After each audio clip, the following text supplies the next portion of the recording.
Tonight, CMPD officers fanned out all over Charlotte to spread their message of community strength and bonding in order to combat crime and build lasting relationships. Our reporter Chris Ryan was at Romare Bearden Park.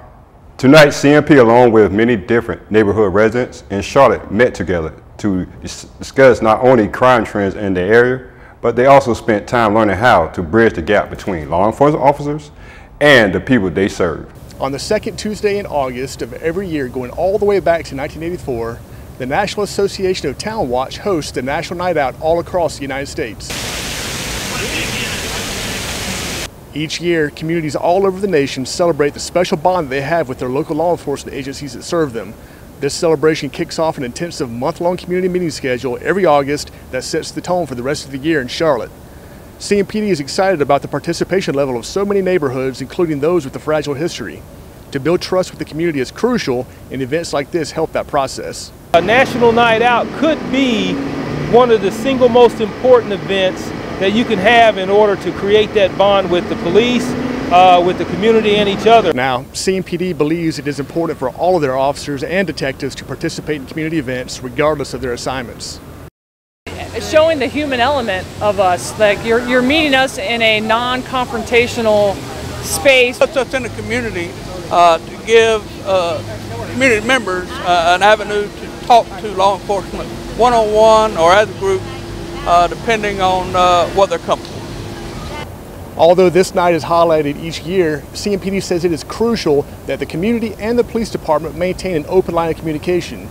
This open line of communication will help foster the sense of ownership that's needed in communities and the police department. For CTSB News, I'm Chris Ryan. CMP said that building positive relationship with the community will not only help fight crime, but will also help overcome some of the negative feeling that many have towards the police. They believe that the key is understanding that officers are real people with real lives, families, and problems, just like all of us. Thank you, Chris. We're finding out more and more about our homeless in Charlotte and whether it's a choice or not. Jay David has more on the subject. I'm out here today to find out about the homeless. Is it a choice or do they not have a choice to be homeless in Charlotte? This is one of the benches where I've seen numerous of the homeless sleep. And at the corner of Spratt Street, the Center of Hope for Women's Shelter in Charlotte. I was allowed in today to speak with other women, but this is where the women stay when they need help in Charlotte. Susan here is with a ministry that helps out the homeless. My purpose here with Raise You Up Ministries in particular is to just make sure that there is food. I coordinate all the food, make sure that we've got some good healthy meals for the neighbors. We're out here twice a month, the second and fourth Saturday of every month. Most of the people here did not want to be interviewed on camera or talk about their situations out here. The question of the homeless having a choice to be homeless or not in Charlotte did not get answered today. But we did find out there was people willing to help out the homeless in Charlotte. I'm Jay David, Wcsb News, Charlotte. We have a list of organizations in our city that help the homeless on our website. An artist and a resident at the Harvey B. Gantt Center shines a light on the residents of the Brook Hill, Charlotte. In their progress, he's making a name for himself via his camera. Adrian Brown has more on the story. In its latest attempt to focus on social justice and equity, the Harvey Gantt Center welcomes you to Brook Hill. Alvin C. Jacobs Jr., title, image activist. What exactly is an image activist, you may ask? I would define an image activist as an individual that has not just a calling or a purpose, but a skill, a talent. I decided that the camera was one of the most important tools that I could use to not only tell my story, but the story of the people. Alvin explains the moment that started this journey. When Trayvon Martin was killed. And I basically vowed to myself that I would never be again in a position of power and not be able to do something about it. Activism and being a photographer, in the movement was one of my callings. Speaking on the Brook Hill residents' overall openness to the project. The residents of Brook Hill are open to love. They're open to understanding, they're open to respect, and that's what I provided. To shine a light on not just the struggle, but the power and the consistency and creativity of people of color that are doing everything in their power to exist, to survive, to take care of their families. I had to be extremely intentional with the camera. I spent weeks ahead of time just getting to know the residents, just being there. Mr. Jacobs talks about another project he has on display. I have another exhibition at the Levine Museum in the New South entitled No Justice, No Peace. It is a community response to the killing of Keith Lamont Scott. This is a man you'll be hearing a lot from in the future. Reporting for Wcsb News, I'm Adrian Brown. One of the most controversial immigration enforcement programs in America is under fire again right here in Mecklenburg County. There's a new sheriff in town, and he vows to put a stop to the program. Aren't you tired of doing the same old thing? Come get hands-on experience with all the latest tools and media. Come collaborate with students in all areas of production. Don't you want to work on your voiceovers like this student? 2. Learn from instructors who actually work in the business. If you always want to do that cool podcast or that cool radio show, come to the school, we teach that too. Come to the Connecticut School of Broadcasting to work with professionals to make all your dreams come true. Are you creative, energetic, ambitious? Ever wondered what it would be like to work in the exciting world of media? The Connecticut School of Broadcasting will work for you. CSB will arm you with the tools you need to succeed, with hands-on learning and an industry-trained professional staff. Be creative, be energetic, be ambitious, be you. The Connecticut School of Broadcasting. When newly elected Mecklenburg County Sheriff was on the campaign trail, his key platform item was to terminate the controversial 287G immigration program. Even though Gary McFadden won't take office as the new sheriff of Mecklenburg County until December the 1st, he's already making headlines with a controversial decision that he made in his campaign. If you look at how many people were deported last year, 20,000 people were deported for non-violent acts, but only 300 people were deported for homicide. Since 2006, each sheriff of Mecklenburg County has partnered with ICE to conduct immigration checks on people that have been booked into the Mecklenburg County Jail. While the intent of the program was to identify and deport violent offenders that are in the United States illegally, McFadden says the program has strayed from its intended purpose. And these people are being deported back for very minor charges. Here's how the 287G program works. When a person is arrested and taken to the Mecklenburg County Jail for processing, officers attempt to determine where an arrestee was born. If that person was not born in the United States, their photograph and fingerprints are compared to a special federal biometric immigration database. This is followed up with an in-depth interview with the person to determine their immigration status. Brian Cox, who is the ICE spokesperson, says that even though McFadden has decided to get rid of the 287G program, ICE will continue to conduct operations right here in Charlotte. Now, McFadden's backers also say that they will hold his feet to the fire with his campaign promise to get rid of the 287G program. Now, it's safe to say that we won't know what the impact of this decision will be anytime soon, but the controversy is not going away. For WCSB News, I'm Chris Ryan. The decision by McFadden to stop the 287G program has many law enforcement officers very concerned. Many officers that we talked to did not want to go on camera, feel that he's just trading the safety of the community as a whole for the votes to be elected sheriff of Mecklenburg County. We have to wait and see how this plays out. Firefighters are our supermen, but find out the enemy that is becoming their kryptonite and extinguishing them from the fight. Harry Ingram here, reporting from Concord, North Carolina with CTSB News, giving you the story on firefighters and cancers and the things they hope to accomplish with your help. We spoke with PIO Allison Sigmund about the challenges facing firefighters and how you can help. We are teaching the guys beginning in recruit school how to properly decon their gear. More support, documentation, and research is being conducted on behalf of firefighters and fire stations. Logging, that includes when we go into fires, what we did, and then those that are coming up with cancers. Firefighters that receive the devastating news are not alone. They are supported by their family members both at home and in the Brotherhood. When we find out a brother or sister has cancer, we are there for them, we're there for their family. The public needs to know that there is a great need for money, especially in the volunteer and small rural districts and jurisdictions. They need the money for new turnout gear. The Firefighters Cancer Alliance, there's always ways that you can talk to each department individually especially your small volunteer and rural departments, go talk to the chief and say, what can we do? How can we advocate to help you fundraise money? We also spoke with cancer survivor and firefighter Matt Sellers about his experiences and hopes with the Cancer Alliance. And even after treatments, we'll continue to keep up with them, make contact with them, and hopefully one day have them become a peer supporter with us. From Concord, North Carolina, Harry Ingram, CTSB News. If you or your loved ones would like to reach out and help your local fire departments, visit firefightercanceralliance.com or call them to see how you may help. We're 9 months from Valentine's Day, which means it's baby birthing season. If you're an expectant parent, grandparent, or babysitter, Bill Edwards has the details on how to get your car seats checked. According to the Center of Disease Control and Prevention, motor vehicle injuries are a leading cause of death among children in the United States.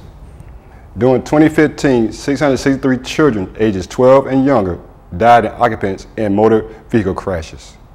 Locally, the Matthew Police Department, in a partnership with the Safety Kids program, is determined to prove these statistics by hosting free child care safety checks every Wednesday from 8:30 to 11. Tim Adcock, Public Information Officer of the Matthew PD, is leading the chase. We've had some really good stories. We had actually a family van that flipped over on its side a year or so ago, and they had just been here to get their seats installed, and the children were perfectly safe. And you know, we hope that we had you know, with God, of course, we hope we had a helping hand with it to help to make sure they were safe. Stay tuned to meet the man saving your food and life with his buzzing friends at his Concord, North Carolina bee farm. A new future is just 3 floors away. Just step out to a new beginning. You're just a few feet away from a great change. Come on through the door for a better start. Welcome to the Connecticut School of Broadcasting, where your future starts now. We are more than broadcasting. We're everything casting. Voiceover, radio, and podcasting too. And everything to do with production. Connecticut School of Broadcasting, where your future starts bright. Hey, it's Liberty Bill. We've all been in jobs where we felt out of place. As a recovering accountant, I often wondered why I was allowing my creativity to drown. At Connecticut School of Broadcasting, industry leaders invested in my development with hands-on training in all aspects of creative expression, including audiovisual production, optimizing social media, and monetizing my creativity. So what brought you guys to the Connecticut School of Broadcasting? Unleash the creative beast. Connecticut School of Broadcasting. There's not much buzz in Buzz City as the Hornets remain mediocre, but there's plenty of buzz at the Honeysuckle Bee Farm in Concord. J.R. Ingram with the story. Many are unaware how important bees are to the pollination process. A loss of bees means losses in food production. We spoke with professional beekeepers about the effects bees would have if completely lost. Being pollinators. Mm-hmm. The biggest thing is pollination. Yes. Otherwise, our food crops is reduced by a third or more. Yeah, a lot of your fruits, vegetables, nuts, you would lose 1/3 of your crop. Beekeepers play an important part in the sustainment of bees for honey and pollination purposes. The production of agricultural crops, something that affects us all as consumers. There are no more wild bees. There are very few wild bees.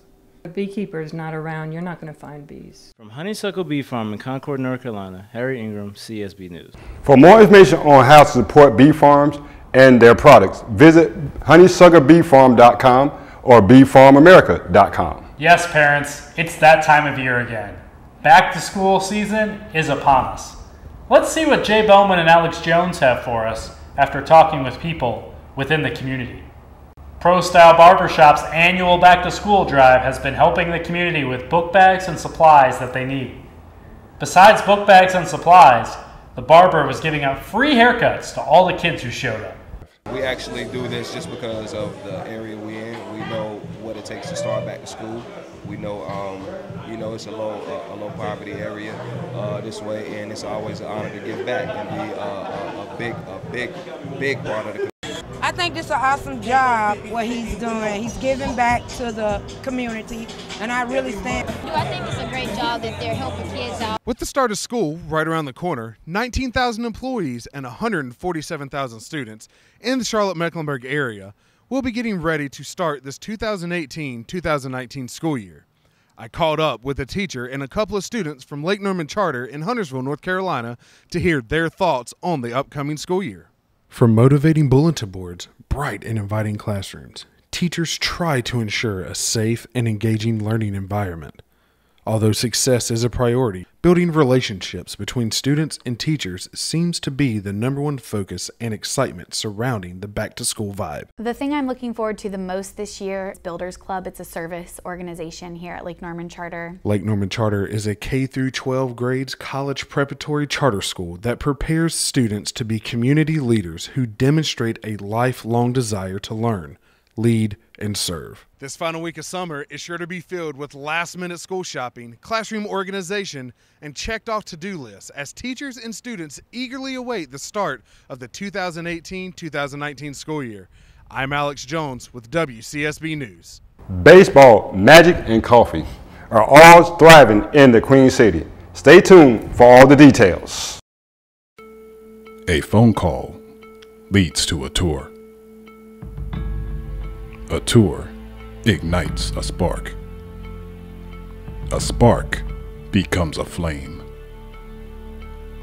A flame burns with creativity. And creativity becomes a purpose. All here at the Connecticut School of Broadcasting in Charlotte. Entertainment on demand is essential in this fast-paced world. So far in 2018, 44% of Americans have listened to a podcast. That's 124 million people. What better way to have your voice heard than through podcasting? At the Connecticut School of Broadcasting, we will teach you exactly how to develop a show from broadcasting professionals that have done just that. The Connecticut School of Broadcasting has been teaching students since 1964. Visit us online at www.gocsb.com or call 704-529-8146. As Major League Baseball looked to expand, is Charlotte in the mix for its next team? Bill Edwards spoke with the CEO of the Charlotte Bats, who is leading a grassroots effort. On July 18th, while appearing on FS1's First Things First, Major League Baseball Commissioner Rob Manfred repeated his desire to see the league expand from 30 teams to 32, specifically mentioning Charlotte among 5 other cities as part of a real list. A local resident, Rick Curdy, takes it upon himself to lead the proposal of creating the Charlotte Bats. Bringing MLB to Charlotte will bring jobs, it will create a fun family atmosphere, everybody, and it could bring hundreds of millions of dollars, perhaps billions of dollars to our great city. Our Facebook page is Let's Bring MLB to Charlotte. We have over 18,000 likes. Thank you so much, people, for your support. A lot of people always ask me, why Charlotte Bats? What, is there connections to the city and stay with it? Actually, yes. From 1994 to 2004, the Greensboro Bats were a minor league baseball team, and they've changed their name now to the Greensboro Grasshoppers, which they are currently now. So we just thought that'd be a great name. It has connection to the city, and as you can see, I got my forest green shirt on. That is the colors of the great city of Charlotte, the Queen City. In a recent survey, over 60% of the people in our great city said they want to see Major League Baseball. They said they do not want to drive 5 hours to Atlanta, and I certainly don't. So how does Rick see this all coming together? So Commissioner Manfred, you're listening, this is what we need to do. Bring Tampa to Charlotte, bring Oakland to Portland, and expand in Montreal and maybe Nashville. You don't have to wait for the major leagues to watch big-time baseball, though, as the Charlotte Knights return to BB&T Baseball Park this April. Starting a new business can always be tricky. In the city of Concord, it's no different. Our Adrian Brown looks into one that opened earlier this year. I recently spoke to the owner of Groundwork Common here in Concord, North Carolina, Gabriel Reisinger, about his vision and what led him to open up this place. With numerous places he could have opened, I asked Gabriel why he chose Concord for his business. Because Concord had a need for a coffee shop. There were, at the time, there were no other specialty craft coffee shops in this area, and so, or at least in this part of Concord. The origin of the name is also interesting. We started with Groundwork because we have some other ideas we want to implement as we go. Common kind of speaks to the coffee shop culture. Seemingly coffee could just be coffee. Gabriel explains the difference in theirs.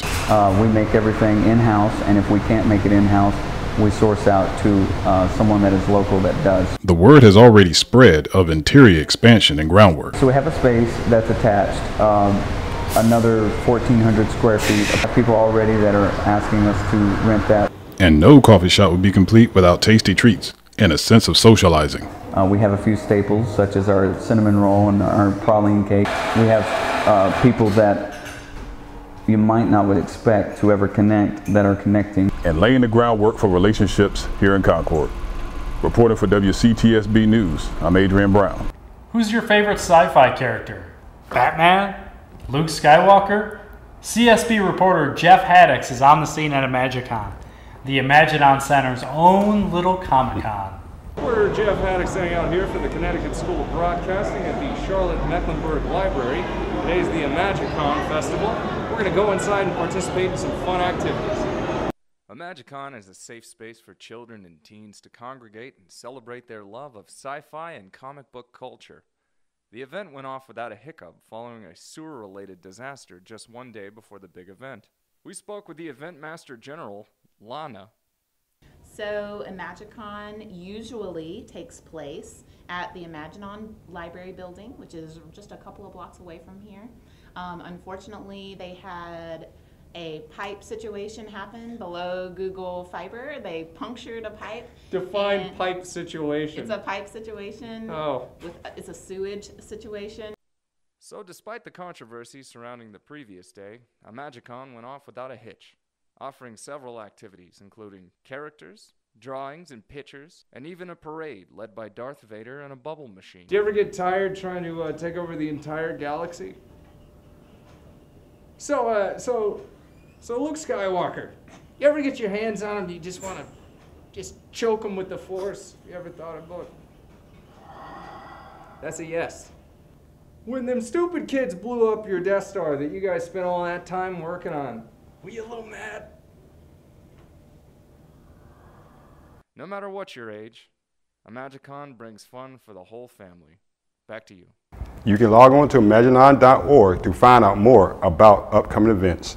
So Bill, you think about taking the kids to Imagicon this year? Yeah, I think we're definitely going to go to Imagicon. I just hope that Luke Skywalker's there. You think about dressing up? What about Vader? Think you go as the Vader or something? I probably won't dress up, but I encourage all of you who want to get into the spirit to go ahead and do that. I'm Jay Bowman. And I'm Bill Edwards. Stay safe, Charlotte.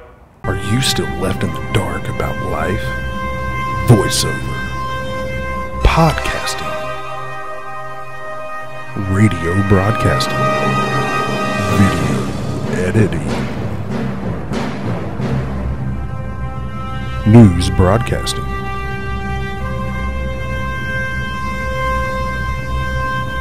from industry professionals